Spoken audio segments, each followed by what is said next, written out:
Hello my darlings, welcome back to another video. Today's video is gonna be another one about spiritual art. It's a subject that I'm taking a deep dive into these days. But today I'm actually gonna sage the entire apartment. I found that it's such a great time to do this either prior or after the spring equinox. We're always super busy on the day of the spring equinox because it's our son's birthday, so we're doing a bunch of different things. We do a lot of ceremonies before and after the equinoxes and the solstices, and one of them is saging the apartment. That's my job because my husband and my son, they don't exactly enjoy the scent of sage. But I wanted to take you guys through it and just show you what my process is with this. So I've been growing my own sage in the garden in the plant house for since 2020. I've been drying it and making my own sage bundles. I think it's a really satisfying process for me to see something growing out of the ground, drying it, giving it back to nature by lighting it on fire. But you can definitely buy dried sage bundles even in health food stores. You can buy it here in Copenhagen. Pretty easy to get your hands on. I just enjoy making it myself. So I have them in these containers out in the kitchen. I quite like that it has a bit of an apothecary theme. So this is an example of one of the bundles. This is probably going to be an appropriate size. So I will just peel off most of the twine that I used to bundle it up. And then I got a bowl here because what happens is that it does drizzle with ashes. So you want to have something underneath an ashtray or something like that. I found this beautiful bowl in a thrift shop the last time we were in the suburbs. It's a stone bowl, and you guys know I just love having these natural materials, especially for spiritual ceremonies. Maybe this one is a little bit too heavy because it's a bit of a workout to do this, so I might use this little marble one instead. What I do is that I light the sage on fire and I go around the entire apartment. I start at the front entrance in the hallway and I go from down to up and clockwise, and I go all around the apartment into all of the corners. And what I do is that I gently brush the smoke from the sage into all of the corners. You can use different things, but again, I love using natural materials, and these feathers were some feathers that our friends gave us from a sacred site in England. And it takes about an hour to go through. While I'm doing it, I want to be super mindful about what I'm actually doing here. For me, saging my home is all about marking this transition that I'm going from one season to another season. To me, it really feels like a fresh start. It's something that I've been developing over the years. So I wouldn't say that this is necessarily the only way of doing it. It's just the one that fits me the best. I think it's pretty effortless and an easy process. Today I have a little playlist going. In any case, welcome to the video, and let's have fun and look at a lot of art and do some cleansing. I wanted to mention real quickly that after I filled the entire apartment with the beautiful scent of burnt sage, I air out everything, and for quite a while too, because it does have a pretty hefty smell. Plus you want to air out all of the things that you have cleansed throughout your home. So that's the last part of it. So let me just light this baby on fire. So I just have a little bit of twine to hold it all together. You can relight it over and over again. But basically, this is it, you guys.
Morning, my loves. What a glorious morning it was. Just the most beautiful Nordic type of sunrise. I love it. So I'm thinking today let's go and check out some spiritual art at a museum here in Copenhagen named Copenhagen Contemporary. I haven't been to the new location. I actually used to come there a lot when it was at its old location. It's a little bit outside of town. I think it takes me about an hour with metro and everything to get out there. So it's a bit of a journey. I'm so curious about this exhibition and I wanted to share it with you guys. So let me just tell you what it says in the description of this exhibition. So they have a bunch of different exhibitions at the moment, but the one that I'm interested in for me and for you guys is the one called Storage of the Gods. On the website it says, the exhibition is created by upcoming Danish artist Hannah Totiki, I hope I said that correctly, with humor, imagination and earnestness. The exhibition investigates what it is like to live and create meaning in a time without a common sacred. So I was really curious about that part because that's something that I've talked about here on the channel, and one of those challenges that we have in the West, that we don't have this connection with the sacred. The Western philosophical tradition has long declared that God is dead. Hannah Totiki looks at the void left behind by religious traditions and rituals in today's world. So again, it's very interesting in the context of this channel. The first zone features a collection of winged belongings to the guardian angels we are missing. They are based on testimonials by more than 300 people describing the guardian angels they already have or wish they had. So guardian angels is actually something that I haven't talked about here on the channel before. Maybe I'll do that in a later video. But it's always interesting, especially in art, to see how different artists express spirituality, and we have a long history of that here in Europe. But it has just been so unpopular and so untrendy to do anything in regards to spirituality when it comes to culture. It wasn't like that. You know, we have a very rich culture here in Europe, especially when it comes to Christianity. But since Christianity kind of left the building, there hasn't been anything else. And spirituality has just become smaller and smaller and smaller. So let's go and see this exhibition, and when I come back, I'm probably not gonna talk while I film there because it tends to get really weird and freak people out. It's not as bad here as it is when we're in the suburbs. In the suburbs, it really freaks people out. But let's see how it goes, and we'll talk about it when we get back.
Okay, you guys, I am back from the museum. Copenhagen Contemporary has been around for a while. I worked there in the gift shop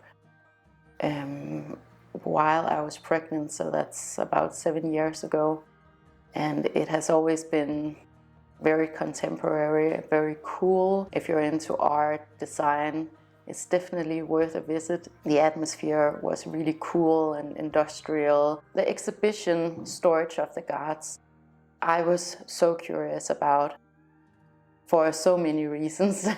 Of course, because I'm an art enthusiast, I love design, and I think that contemporary art very much is the mirror of the zeitgeist of the time that we're living in. You can always see a lot from different time periods throughout history about what was really important for people, for society. And there is this common thread when it comes to spiritual art, contemporary spiritual art, because spiritual art has been out of the picture for so long here in Europe. You can in many ways say that religion has been dead, that God has been dead here in the Western world, and especially here in Northern Europe for hundreds of years. We have a lot of religious art from previous times, but at some point we were just done with it and we got some new religions, something like science and the individual. Plenty of other places in the world still have a lot of spiritual art and religious art. We traveled a lot in Asia, but also, of course, the Middle East. But here it has just been so unpopular and untrendy for so long.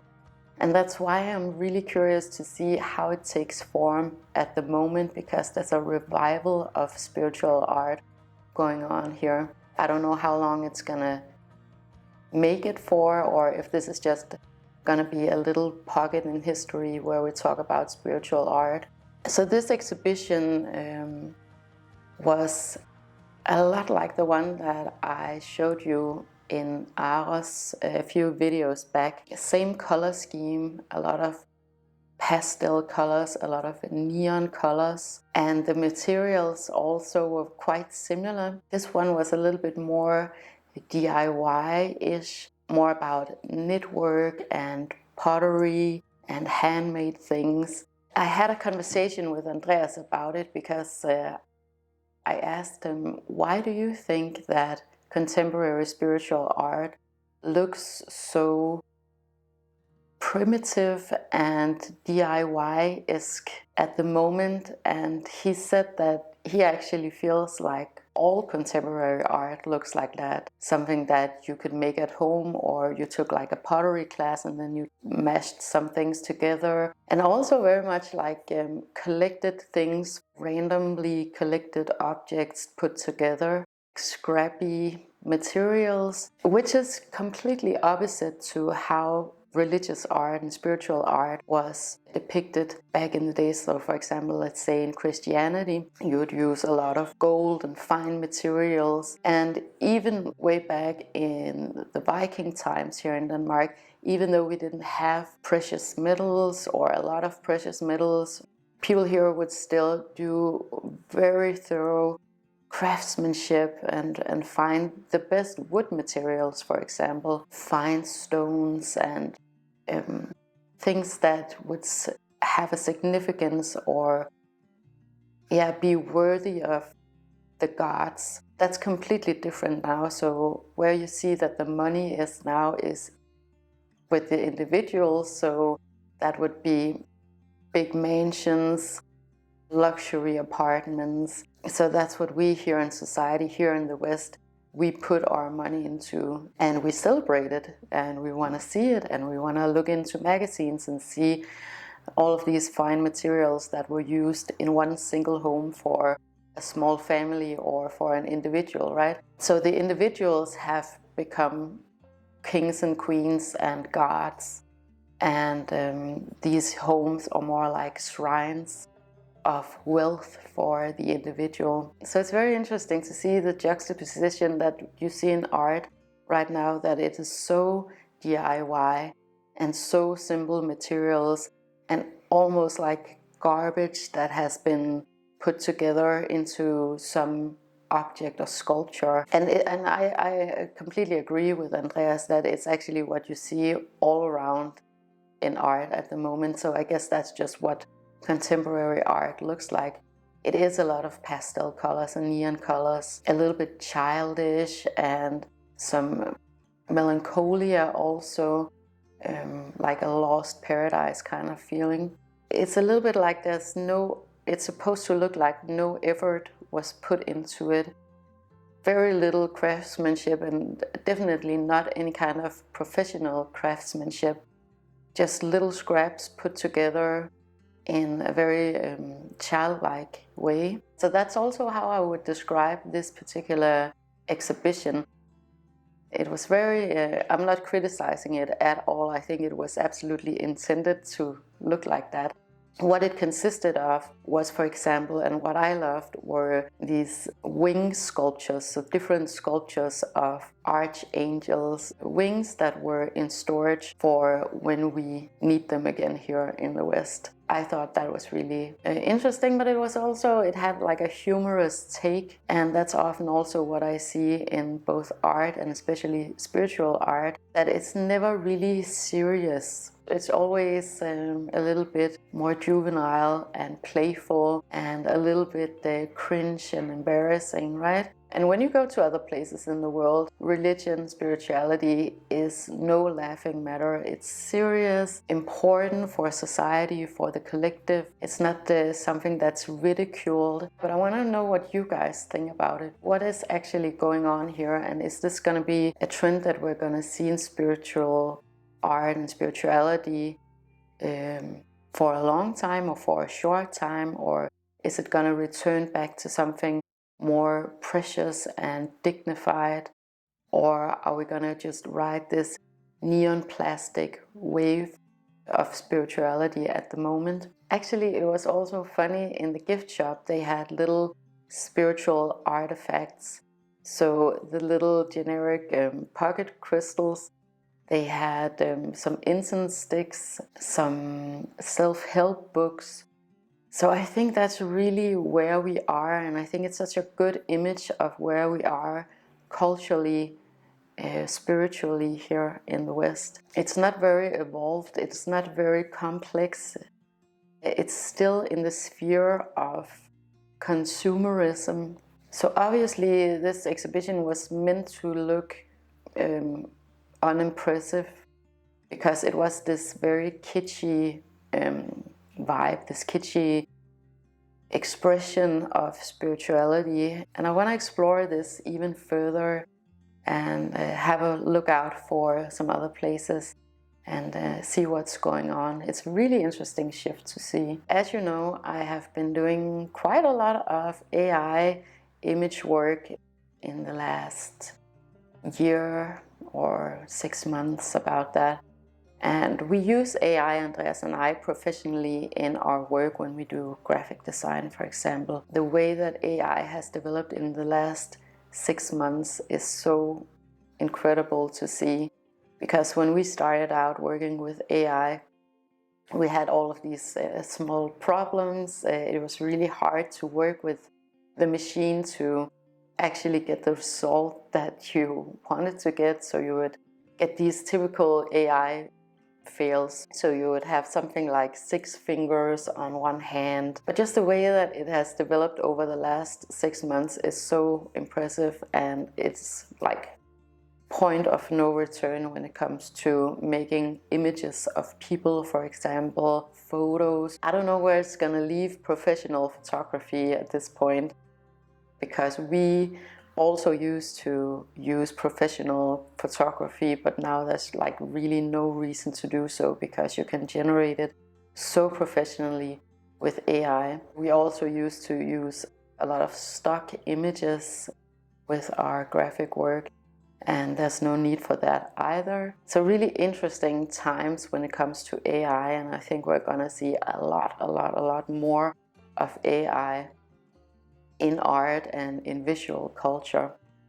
But I want to talk a little bit more specifically about the spiritual impact of AI. So I grew up before the internet became mainstream. So I remember a time before the internet and after the internet.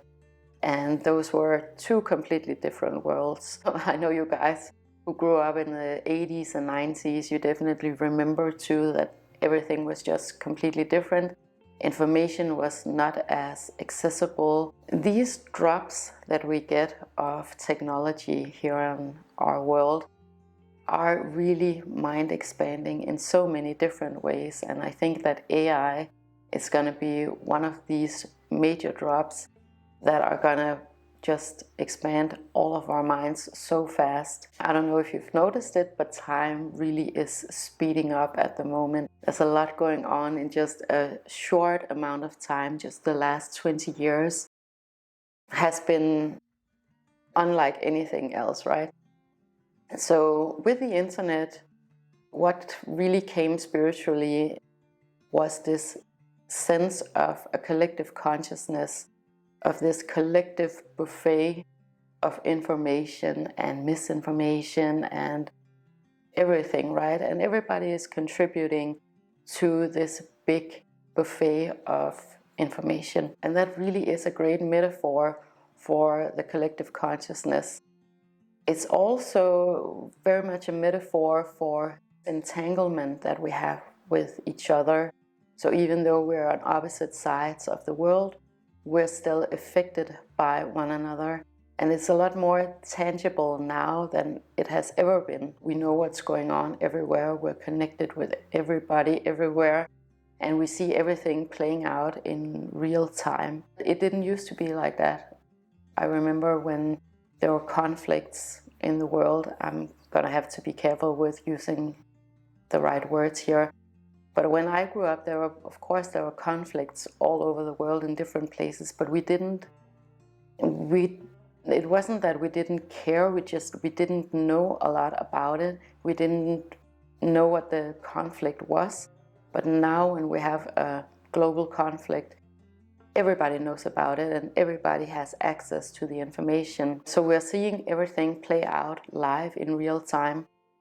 Not on the television, but on social media, because that's our collective consciousness. So I work with an AI image generator where you fill out a little text about what type of image you wanted to create, and it creates 4 different images, and you kind of zone in on what you want. But you never get exactly what you want. Unless you type in red apple on blue background, you would get an image. Or if you say photo of a red apple on a blue background, that's what you would get. But most of the times images are not that simple. They're often more complex. And I'll give you some examples of that. The beautiful thing about generating images with AI is that you're actually pulling from this huge pool of images. So let's say that you want to have an apple tree orchard with a pink sky and a unicorn, and it needs to be a photo and look realistic, and you want a celebrity riding the unicorn. It's pulling all of this data out of the internet, out of the collective, out of everything that we have put into this buffet of images. So the results are not as controlled. It's like a lively thing to work with. It's like a very lively clay to form with your hands, right? And that's primarily in a spiritual context what I found is so interesting with working with AI. But also we're combining things that we weren't able to previously combine. We can make images that look lifelike, that are just really spacey and really mind expanding, and you would have to get really skilled artists to make something remotely similar to these images. It's becoming something very tangible all of a sudden. So when you write out this text of what you want the image to be, the first word that you write is imagine, and that's how the generator knows that it's an image that you wanted to produce. So I was thinking about imagination and what is imagination, right? What do you think is imagination when you're imagining something? Well, we're imagining a better world, or a more beautiful home, or better clothes, or whatever we're imagining, right? But how I experience imagination, how a child experiences imagination, and also I think how a lot of artists experience imagination, is that you're not so much imagining, you're more being imagined. Let me explain, because this is going to be a little bit more complex. The thing that happens when you imagine something is that you're actually receiving from a frequency. So you're imagining it from your emotional scale. So depending on where you are on an emotional scale, what your imagination will pull down, will serve you, will provide for you, will match whatever frequency you have, whatever emotion you have. So it's very different what you imagine after watching the news and what you imagine after meditating, for example. So Andreas and I, we do a lot of creative work, but it's also really funny to have a child in your home, because when you see a child receiving an idea, it is almost like he's getting electrocuted or something like that, like, and we all know that feeling. And Andreas, he also mentioned, like, it's so funny when you are in a group and you're coming up with ideas and receiving ideas, that sometimes you can actually simultaneously receive the same idea as a group together, right? Of course, that's a really cool thing if it's a good idea, but as we all know, there are plenty of bad ideas that have manifested out in the world. So it really is about where are you on this emotional scale when you receive an idea, right?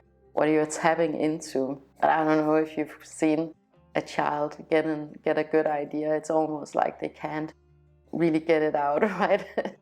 I can get that way sometimes too. So if this sounds a little spacey to you, the next time that you are fantasizing about someone or something, try to see yourself as the receiver of that fantasy, of a story that's being told inside of you, that you're just receiving. You're not making a movie step by step in your head about what's happening in this fantasy. You're actually receiving the storyline of this fantasy. I think that's the primary creative process, and I think that's what really good inventors do. I think that's what really good artists do. Even if you're in a dream space, right, or you're thinking about something completely different, I know this, that when I am sitting and working, it's always when I leave the room, when I get up and get a cup of coffee, or when I'm in the shower, that the idea starts pouring in. It's never when I'm sitting at my computer and I need to come up with an idea, or it's when I'm at the gym or doing something completely different. So imagination and the solutions that come through imagination is in a completely different space than the problem is that you're trying to solve, for example, with graphic work or creative work, right? So you have to take yourself out of that situation. I'm so curious about where this AI is going to take us. Of course, lots of, like, it's a neutral thing, like the internet is a neutral thing, like money is neutral. You can use it however way that you want to use it, right? It really is all about where you are on the emotional scale of how you use this tool. I'm particularly curious about where AI is going to take us when it comes to spirituality and imagining spirituality, and what we can do collectively when it comes to coming up with places for worship, for architecture that supports the human body, spirituality, for like spaces for people, fashion, culture. It really feels like the clay is in our hands in another way than it has been before, that we can imagine up and actually make something tangible, or as tangible as an image on a screen, but something that everybody else can see and receive in the same way, right? What happens when you imagine something is that you receive a frequency of something depending on where you are on this emotional scale, and you are translating it into an image in your head or words in your head, and you're able to actually get it out on paper or explain it or paint it or however you express it, right? But now with this AI, you are actually getting the concrete physical object, or as physical as an image on a screen, but you're getting something way more tangible and something that other people can also see very fast and very efficiently. That's what I'm so excited about with AI, this brand new technology of how we all collectively imagine the world together, and how fast it moves this time around. So I think we're going to see a lot more collectively manifested scenarios for the future, and I'm here for it, and I'm going to share it with you guys. I'm really super excited. Of course, I'm going to share a lot of the very tangible spiritual things like crystals, of course, and I'm going to get back to that shortly, but I just think this is such a big deal that it is definitely worth sharing with you guys. Thank you so much for watching this video. If you enjoyed it and if you would like more of this type of content, make sure to like, share and subscribe. It helps me to know what you guys want me to talk about, but it also helps others to find this content if that is what they're looking for. And I want to wish you the most amazing day with so much love to you and to yours.